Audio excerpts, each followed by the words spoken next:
Bonjour à tous et bienvenue, changement de décor, je vous accueille aujourd'hui sous le soleil et plus précisément en Martinique. On va parler investissement au soleil et ici aux Antilles et dans les dom-toms françaises sur le sol ici en Martinique. Je suis vraiment impatient de pouvoir vous faire découvrir à la fois un investissement immobilier que j'ai réalisé il y a un petit peu plus de 6 mois et en même temps je fais cette vidéo pour vous dire une grande nouvelle puisque investissement locatif s'ouvre ici sur le sol en Martinique. En fait, c'est avec mon associé Manuel Ravier ce qu'on a toujours voulu un petit peu faire, c'est-à-dire on crée au sein de cette société l'ensemble des services que vous avez besoin en tant qu'investisseur. Et comme j'ai investi ici sur le sol en Martinique, que je suis très content de mon investissement immobilier, et j'ai fait un petit peu le cobaye pour vous et j'ai décidé ensuite d'ouvrir le service parce que ça fonctionne très bien. C'était aussi un de mes rêves de gosse de pouvoir avoir une maison au soleil. Et je vous raconte une petite anecdote pour tous ceux qui ont déjà voulu investir dans l'immobilier. Très souvent, quelquefois, votre famille ou vos amis a pu vous décourager en disant « mais pourquoi tu fais ça? Tu vas payer beaucoup d'impôts, tu vas avoir des problèmes ». Et vous qui êtes passé à l'action, vous vous êtes rendu compte que vous aviez eu raison de ne pas les écouter parce que c'était vecteur de liberté. C'est un petit peu la même chose quand j'ai voulu acheter ici une résidence secondaire. On m'a dit « mais pourquoi tu veux acheter une résidence secondaire? Parce que ça va te coûter beaucoup d'argent ». Et j'ai trouvé la clé, trouvé l'astuce pour avoir une résidence secondaire rentable et dans un superbe coin de paradis. C'est ça aussi que je veux partager avec vous, ce que je réalise pour moi, ce que mon associé réalise. On veut aussi bien évidemment aujourd'hui que nos clients et tous les investisseurs qui ont envie de vivre les mêmes rêves puissent y accéder. Ce qu'on va voir dans cette vidéo, je vais vous présenter quelqu'un qui va travailler avec nous, qui va être notre représentant ici en Martinique, et on va parler en du projet que j'ai fait, la maison qui se trouve juste ici, et en 2 on va parler des différents coins de l'île. Si vous êtes intéressé pour un investissement, restez bien jusqu'à la fin de cette vidéo. Je vous invite à cliquer sur le bouton rouge s'abonner, la petite cloche pour recevoir les notifications. Sans plus attendre, je vous présente en 1 le projet en investissement et en 2 on va voir les coins où investir. C'est parti, suivez-moi. Bonjour Jean-Michel. Bonjour Michael, ça va et toi? Oui. Ça va bien. Alors je suis très heureux de vous présenter Jean-Michel et qu'on vous parle un petit peu de ce qu'on va faire ensemble ici en Martinique et puis un petit peu aussi de l'histoire de cette maison. Déjà, est-ce que tu peux te présenter Jean-Michel pour ceux qui ne te connaissent pas? J'expliquerai un petit peu comment on s'est connus, mais comme ça ils vont pouvoir aussi te connaître. Ok, écoute, je suis Jean-Michel Alcan, je réside en Martinique, je suis né en Martinique, j'ai toujours vécu en Martinique et je suis également professionnel de l'immobilier depuis une vingtaine d'années. J'ai 57 ans et j'adore l'immobilier, voilà. C'est ça que vous venez chercher chez Investissement Locatif, c'est à la fois de l'expérience, parce que Jean-Michel a beaucoup d'expérience, on s'est connus, je vais vous raconter un petit peu comment on s'est connus. À la fois une expertise locale, puisque bien évidemment, il connaît comme sa poche l'île. Je vous explique un petit peu le contexte. J'étais en vacances avec ma femme et mes enfants. On aime bien faire du surf et là où on se trouve ici en Martinique, on est exactement à Tartane. J'avais loué une maison un petit peu plus loin dans la rue. On était venu 1 fois, 2 fois, 3 fois parce que c'est un coin pour les surfeurs. Et puis après on se refait pas, comme j'adore aussi, je suis passionné aussi d'immobilier. On a commencé à regarder le marché local, on a regardé pour investir ici parce que je me suis dit c'est quand même dommage, je loue à chaque fois, donc plutôt que dépenser de l'argent en location, je pourrais investir ici sur l'île. Et c'est ma femme tout simplement qui a fait du porte-à-porte parce qu'on voulait un coin précis. On a connu Jean-Michel comme ça.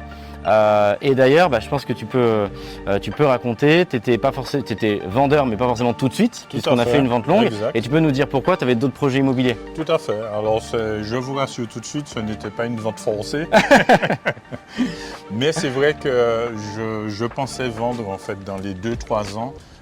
Parce que je voulais m'orienter vers d'autres projets, donc projets de résidence principale, donc ailleurs, y compris de l'investissement locatif dans d'autres communes de l'île, parce qu'il y en a pas mal, éventuellement dans le sud. Donc, et quand j'ai rencontré la femme de Michael, qui m'a demandé si je pensais vendre cette maison, l'occasion faisant le larron, j'ai réfléchi avec mon épouse parce que nous n'étions pas prêts tout de suite. Et finalement, on s'est dit, eh ben, pourquoi pas. Et puis, on a eu l'impression, en tout cas au départ, que c'était des gens sympathiques, sérieux, et qui prendraient soin de la villa. Voilà. Donc, finalement, on s'est décidé, on a sauté le pas et on a signé quelques mois après. Ouais, donc on a fait une vente longue parce que Jean-Michel, tu avais un projet de construction et de promotion sur l'île où tu voulais déménager. Ouais.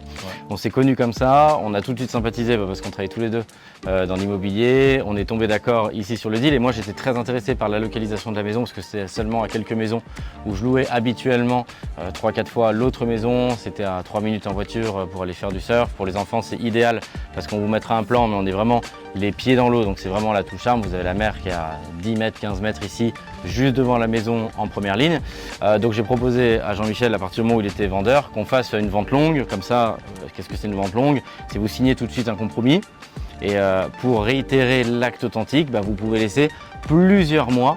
Ensuite, moi ça me permettait d'être sécurisé, je savais que je pouvais tôt ou tard acheter la maison de Jean-Michel. Jean-Michel était aussi sécurisé que le prix était figé, il l'avait vendu. Et en même temps, comme pour moi c'était un investissement locatif et un pied-à-terre, j'étais pas à quelques mois près. Donc c'était l'occasion que tout le monde puisse retrouver ses intérêts. Est-ce que tu peux me dire un petit peu l'historique de la maison? Combien de temps tu as vécu? À qui tu l'avais acheté? Alors en fait je l'ai acheté il y a maintenant 7 ans. C'est une maison que j'ai retapée en fait. Il y avait énormément de travaux à faire, donc en peinture, en menuiserie, en refaire les cuisines, les salles de bain et tout. Je l'ai acheté à un ancien propriétaire donc, qui habitait Tarantan également, un monsieur âgé qui était déjà un peu fatigué, qui ne pouvait plus s'en occuper. Donc voilà, j'ai fait l'acquisition et moi également en fait, tout en vivant sur l'île. J'ai toujours eu le rêve d'habiter au bord de la mer. Donc je peux comprendre que d'autres venant de 7000 km aient également envie. Donc voilà, donc je n'ai fait l'acquisition avec mon épouse. On s'en occupait en faisant un peu de la location saisonnière, donc pour touristes. Voilà, donc ça fonctionnait très bien. Simplement, on a souhaité changer, faire autre chose. Comme projet. Ouais, cette maison que vous voyez derrière, donc que je viens de racheter, elle est divisée en 2 appartements. Vous avez une partie basse avec type T3, c'est-à-dire 2 chambres, un salon, une cuisine, et partie haute exactement la même chose, reliée par un escalier extérieur qui est juste sur la droite. C'était déjà divisé quand tu as acheté ou c'est toi qui l'as fait? C'était déjà divisé, tout à fait. C'était déjà divisé. Il y avait déjà donc cette configuration-là. Ouais. L'appartement du haut avait très peu de travaux. L'appartement du bas, par contre, j'ai refait quasiment tout l'intérieur, toute la distribution, puisque c'était quand même c'est une maison qui a quand même plus de 50 ans, donc qui était distribuée, on va dire, un peu à l'ancienne. Ouais. Donc j'ai quasiment tout refait à l'intérieur, en tout cas du rez-de-chaussée. Alors je parle sous ton contrôle, mais c'est assez fréquent ici que les gens divisent les maisons pour en faire de la location saisonnière. Oui, tout à fait, tout à fait. Et effectivement, ce qui est intéressant pour vous demain en tant qu'investisseur, ce qui était intéressant pour toi aussi parce que tu faisais aussi de la location saisonnière, c'est ça, ce qui est intéressant aussi pour moi parce que j'en fais, ça permet aussi d'augmenter le rendement. Alors c'est marrant parce que moi quand j'ai visité la maison, on ne se refait pas, ma femme a dit ah mais on pourrait peut-être percer, qu'elles se rejoignent depuis l'intérieur et moi j'ai dit surtout pas. Elle est déjà dressée pour qu'elle soit rentable donc on ne se refait pas, surtout pas, il fait 30 degrés toute l'année, ça ne me dérange absolument pas de prendre l'escalier extérieur et surtout la plupart du temps bien évidemment on vit à l'extérieur. Est-ce que tu peux nous dire combien tu l'avais acheté, combien tu as injecté en travaux et combien ça te générait un petit peu de revenus locatifs. Et après moi je vais vous dire les prix puisque au moment où on tourne cette vidéo ça fait à peu près 6 mois d'historique que je suis propriétaire, donc je pourrais vous dire un petit peu les prix pour que ça vous donne un ordre d'idée de rentabilité ici, parce qu'ils aiment bien les chiffres. Oui, tout à fait. Alors je l'ai acheté 200 000 €, donc il y a 7 ans. J'ai fait environ 40 000 € de travaux. Beaucoup de travaux personnellement parce que je pense que je ne connaissais pas encore Michael, donc je n'avais pas encore tout en étant professionnel de l'immobilier, je n'avais pas non plus toutes les clés, je veux dire, afin d'amortir au maximum, ouais. Enfin voilà, donc je cherchais la rentabilité maximum. Tu as fait aussi beaucoup de choses par toi-même. J'ai fait beaucoup de choses, voilà, personnellement et sur mes deniers perso, ouais. Voilà. Donc, tu estimes à combien, si tu les avais fait faire ces travaux, tu estimes encore 20-30 000 euros en plus? Oui, voilà, facilement. Donc tu en aurais été autour de 70 000. 70 000 euros, tout à fait. Donc voilà. Donc 200 000, 8% de notaire, donc bon, un peu moins, mais on va dire 20 000, 220, 60 de travaux, tu es à 280. Tout à fait. En fini, il y a tout le mobilier. Bon, j'imagine moins de 20 000 parce que je vous le dis, parce que moi j'ai racheté avec tout le mobilier de Jean-Michel. J'imagine moins de 20 000, mais bon, disons, je pense que tu as fait beaucoup de travaux, disons 300 000 euros, tout inclus. Exact. Et quand tu le louais toi en saisonnier, alors il y a une partie, tu y vivais aussi, tu l'occupais. Je n'occupais pas dans la période, je louais les 2 appartements. Ok. D'accord. Je louais donc les 2 appartements et je me réservais l'appartement du rez-de-chaussée, pareil, pour mes vacances, voilà. C'était aussi dans un but d'en profiter donc avec la famille. Donc je louais, donc l'étage était loué quasiment à 70 à 80%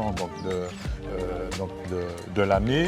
Le rez-de-chaussée à peu près pareil. Bon, quand je déduisais un peu mes séjours, mais on était sur à peu près les mêmes ratios. Ouais. Voilà. Ça veut dire, bon, tu l'occupais aussi à titre perso, donc il faut retrancher cette partie-là. Mais ça te générait, quand ça tournait à plein régime, ça te générait combien l'ensemble des revenus locatifs pour les 2 apparts cumulés? Environ 45 et 48 000 euros. Ouais, donc ce qui est quand même énorme si on recontextualise, parce que 48 000 euros, l'opération elle te revenait à 300 000 euros, tout inclus. Tout à fait. De tête, j'ai pas exactement le calcul, mais ça fait une très bonne rentabilité, 12-14% à mon avis de rentabilité. Voilà. Donc 7 ans après, moi je t'ai acheté cette maison 350 000 euros avant notaire, donc ça m'a coûté en gros 300, vous rajoutez 8% sur 300 000 euros, vous rajoutez 25 000 euros, quelque chose comme ça, 25-27 000 euros. Par contre, il n'y avait pas du tout de travaux parce que tu avais tout refait. Tout à fait. J'ai racheté aussi tout le mobilier. Donc concrètement, ça m'a coûté 380, 390, vraiment clé en main. Et ça me permet aussi de reprendre le flambeau de Jean-Michel et de pouvoir faire tourner cette maison en saisonnier. Et jusque-là, les chiffres qui vous indiquent, c'est complètement ce que j'ai. Je suis même surpris, il y a un très bon taux de remplissage. Et tu as aussi une clientèle d'habitués. J'ai récupéré aussi une grosse clientèle d'habitués qui a l'habitude de louer ici. C'était déjà ton cas avant, quoi. Je veux dire habitués, forcément je les récupère de toi, mais je veux dire ils étaient habitués depuis longtemps? Oui, j'en ai qui ont commencé donc dès la première année et qui sont revenus, chaque année ils revenaient sous les mêmes périodes. Donc quelquefois c'est une semaine, on peut avoir 15 jours, on peut avoir 3 semaines. Mais jusqu'à présent, dont les derniers clients que tu as connus là, qui sont repartis, c'était leur 3e séjour chez nous, puisqu'entre-temps on a eu le Covid, donc ils ne sont pas venus pendant 3 ans. Et tu estimes que c'est de la chance ou c'est assez courant et assez fréquent sur l'île de manière générale qu'il y ait une clientèle d'habitués? C'est assez courant. Ouais, c'est assez courant. À partir du moment où ils se sentent à l'aise, ils sont bien dans la région et avec bien sûr donc, les propriétaires et que ça se passe bien, ils reviennent. Moi tout simplement quand j'ai mis les chiffres bout à bout, 350 000 euros, les frais de notaire on était à 380, 390 et que ça pouvait générer 40, 45 000 euros de revenus locatifs, c'est une rentabilité qui est très haute. J'ai rapidement fait les calculs et je me suis rendu compte que c'était hyper intéressant. Hyper intéressant pourquoi? Parce que non seulement je pouvais offrir à ma famille le fait d'accéder à une résidence secondaire, ce qui est quand même aujourd'hui un luxe, c'est un petit peu le rêve de beaucoup de Français. Et deuxièmement, c'était la capacité à continuer à investir dans un produit qui est rentable et à la fois un produit patrimonial, rentable et un produit vraiment coup de cœur, puisqu'à la fois ta maison, il faut que je m'habitue maintenant, ma maison, mais ta maison historiquement est très belle, j'ai vraiment le coup de cœur. Et en plus, on est les pieds dans l'eau, on vous mettra quelques images. Tu te lèves le matin, tu as vue complètement sur la mer. C'est vraiment le rêve. Donc ce que j'ai voulu aussi, à travers ça, c'est d'une part casser un peu le cliché où on entend toujours j'ai une résidence, l'immobilier, ça coûte beaucoup d'argent, je peux pas me payer une résidence secondaire qui est un rêve pour tout le monde, bien évidemment déjà la résidence principale et ensuite la résidence secondaire. Et donc pouvoir offrir à demain, si c'est votre souhait, tous nos clients chez Investissement Locatif qui ont peut-être dans leur coin de leur tête le même rêve enfoui que moi d'avoir une très belle maison au soleil et de pouvoir partir au soleil quand il fait froid l'hiver en France et de pouvoir investir dans un produit rentable. C'est ce qu'on propose aujourd'hui chez investissementlocatif.com et en bénéficiant vraiment toute l'expertise de Jean-Michel sur le secteur parce que c'est vraiment ça qui compte. Et en sachant qu'on va vous dire un mot sur les secteurs parce qu'on se trouve ici à Tartane. Donc vous pourrez regarder, pareil on va vous mettre quelques images d'où ça se situe et je voudrais qu'on vous parle de la Martinique au sens global parce que bien évidemment même si c'est une île, il y a beaucoup de secteurs où investir. Jean-Michel les connaît par cœur pour que ça puisse à la fois correspondre à un objectif de rendement, à un objectif de prise de valeur, parce que c'est le cas au travers de ta maison et des différentes maisons qui ont un bon emplacement sur l'île, et en même temps que vous puissiez vous aussi partir en vacances là où vous avez envie, sur le coin de l'île qui vous le plaît le plus. On va voir ça ensemble. Alors pour tous ceux qui sont intéressés pour investir de façon rentable ici en Martinique, ici on se situe à Tartane. Jean-Michel, est-ce que tu peux nous dire les différents secteurs que tu préconises et où l'investissement marche en Martinique? J'imagine que ça marche entre guillemets un petit peu de partout quand c'est bien mené, mais c'est quoi les grands quartiers, les grandes zones que tu peux recommander et sur lesquelles on est en mesure demain d'accompagner nos clients? Alors, la Martinique, en fait, on a la chance d'avoir sur une petite île plusieurs types de végétation et de climat. Alors, dans le sud, on a plutôt le sable blanc, les cocotiers et tout. Donc, on a tout ce qui est Anse d'Arlé, Sainte-Anne, Sainte-Luce, Diamant. Ça, ce sont les coins qui sont extrêmement demandés. Okay. Et dans le nord, donc on a effectivement Trinité, donc avec Tartane, principalement. Et quand on va, donc là on est sur la côte atlantique et on a sur la côte Caraïbe, on a par exemple le Carbet et Saint-Pierre, où on a effectivement une demande qui est quand même assez forte. Voilà. Donc ça c'est les différents secteurs, alors pour ceux qui connaissent, dans lesquels on va pouvoir vous accompagner. Et derrière, comment le marché tu le juges ici? Déjà, si on regarde sur les 5-10 dernières années, est-ce que le marché il a augmenté en valeur ici? Et si tu devais donner un ordre de grandeur, c'est à peu près combien? Ici, pas forcément à Tartane, mais sur l'île, de manière générale. Alors, en valeur, tu parles de biens immobiliers? Ouais, de biens immobiliers. Le marché, on a eu une augmentation de 10 à 15% sur les 4 dernières années. Ouais, donc, et le Covid a joué beaucoup aussi là-dessus? Oui, puisque après le Covid, on s'est retrouvé avec une explosion des prix, où on a, je pense, pris facilement bien 10%. Et en termes de, alors ça c'est la liquidité sur le marché à l'achat, en termes de location, toi l'historique sur le marché de la location à la fois pendant le Covid, et alors pendant le Covid j'imagine que c'était peut-être un petit peu moindre parce qu'il n'y avait pas d'avion, mais post-Covid, est-ce que les demandes en location saisonnière, je veux dire, j'imagine que ça a toujours été fort, mais tu constates une augmentation, c'est resté stable? Alors, tout de suite après le Covid, on n'a pas eu de grosses demandes. Okay. On va dire effectivement quelques temps après, on a eu effectivement une grosse demande. Pourquoi? Parce que les personnes, les touristes avaient du mal, en tout cas ils hésitaient à voyager, à aller dans des régions autres. Donc du coup ils avaient plutôt tendance à rester en France. Et en Martinique, on est en France. Ouais, donc du coup ça joue. Voilà. En termes de, alors on va prendre l'opération, en termes de sourcing, donc on va faire exactement bien évidemment ici la même qualité et la même prestation qu'on fait en France métropolitaine pour vous, c'est-à-dire on va venir sourcer des biens qui sont décotés soit parce qu'il y a quelques travaux, soit parce que les gens ont malheureusement une difficulté de la vie ou qu'ils ont envie de vendre rapidement dessus. On va s'occuper bien évidemment de toute la partie travaux et ameublement derrière. Pour arriver à ça, il faut passer par l'étape financement.